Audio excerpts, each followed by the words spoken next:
Pour vendredi, j'aimerais que vous prépariez un dossier sur une œuvre. Ce n'est pas un exposé, je veux quelque chose de personnel, quelque chose qui vous touche. Si vous considérez votre vélo ou vos tatouages comme une œuvre, alors je la considérerai moi aussi comme telle. Expliquez-moi ce qu'elle vous évoque, pourquoi vous l'avez choisie, comment cette œuvre fait partie de votre quotidien.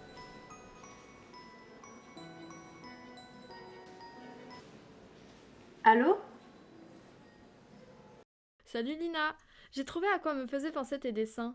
On dirait du Undertale. Tu connais pas Undertale? Si c'est pas le cas, je vais tout expliquer. Undertale est un jeu indépendant, donc un jeu créé par quelqu'un indépendamment d'une industrie en rapport avec le jeu vidéo. Le créateur s'appelle Toby Fox et est à l'origine un compositeur de musique, mais avec sa détermination, il a réussi à créer un jeu génial en 2015. À l'origine, il était disponible sur Steam, mais est dorénavant disponible sur plusieurs consoles, comme par exemple la Xbox ou la Nintendo Switch. Tout commence par une guerre entre les humains et les monstres. Finalement, les humains gagnèrent et les monstres furent scellés sous terre grâce à une barrière magique. Elle laisse rentrer quiconque le souhaite, mais empêche quiconque d'en sortir. Mais ça, c'était il y a longtemps. Nous, on joue un personnage humain qui est tombé dans le souterrain. Mais après ça, c'est juste un RPG au tour par tour classique dans sa forme, avec une esthétique de pixel art, et un gameplay où on rencontre des personnages, voit des paysages, et faisons des combats, un peu comme un Zelda ou un Pokémon. Mais attention à ne blesser personne! Vous ne pensez tout de même pas avoir le droit de vie ou de mort, parce que vous jouez à un jeu.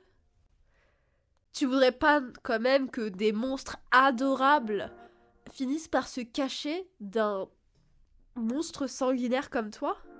Et que même le jeu te punisse par tes choix de mégalomane?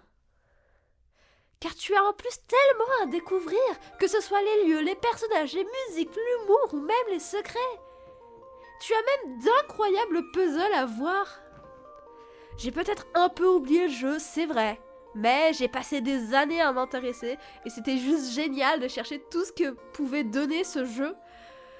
Je l'ai connu quand j'étais en 6ème et c'est le seul jeu ou autre œuvre qui m'a intéressée depuis tout ce temps. Je m'en suis jamais lassée et pourtant je suis quelqu'un qui se lasse très vite des choses. J'ai découvert Undertale avec Farod. Farod est un youtubeur qui, du coup, est maintenant mon youtubeur préféré.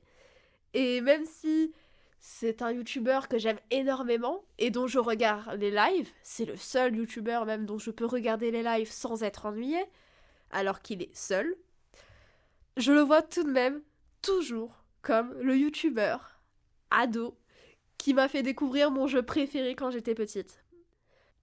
Mais bon, si tu ne veux pas y jouer, je comprendrai. Avec le temps, j'ai appris que je ne pouvais jamais transmettre tout ce que je ressentais pour ce jeu. Je peux montrer comme je l'aime, mais jamais je ne pourrais te faire sentir comment est-ce que je l'aime. Et puis, plus je mets d'énergie, plus c'est de l'énergie gâchée. Car mes explications vont juste, je sais pas, te dégoûter. De ce que je veux dire, c'est compliqué de faire ressentir les choses que j'aime, donc, à force, j'ai fini par arrêter d'en parler et maintenant, je ne sais plus comment dire que j'aime cette œuvre, mais bon. En vérité, je sais que c'est un devoir, et de toute façon, jamais tu n'iras jouer à ce jeu. Mais malgré ça, j'aimerais rajouter quelque chose en sortant de mon rôle. Là, je fais comme si on était en train de parler d'ami à ami, mais en fait, je suis juste en train d'enregistrer une voix pour une vidéo. Ce devoir où j'ai envie d'y mettre énormément d'énergie et de cœur, j'ai failli ne pas le faire comme ça. Donc, monsieur le professeur, j'aimerais vous dire que ce jeu est génial car il est fantastique, mais ça ne sert à rien de dire ça, surtout que vous attendez des justifications. Ce jeu qui met 6 personnages, j'ai failli ne pas en parler. Quand j'ai entendu qu'on devait parler d'une œuvre, j'ai pensé à parler d'un tableau de Caravage que j'ai adoré. Je ne connais même pas le nom, mais elle me rappelle des souvenirs de l'année dernière.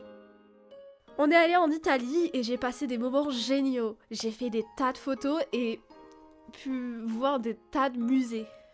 Peut-être un peu trop en une semaine même. Mais dans l'un de ces musées, il y avait des œuvres de Caravage. Une seule œuvre a capté mon attention. Une œuvre d'un petit ange penché sur une mandoline. Pourquoi je raconte ça ?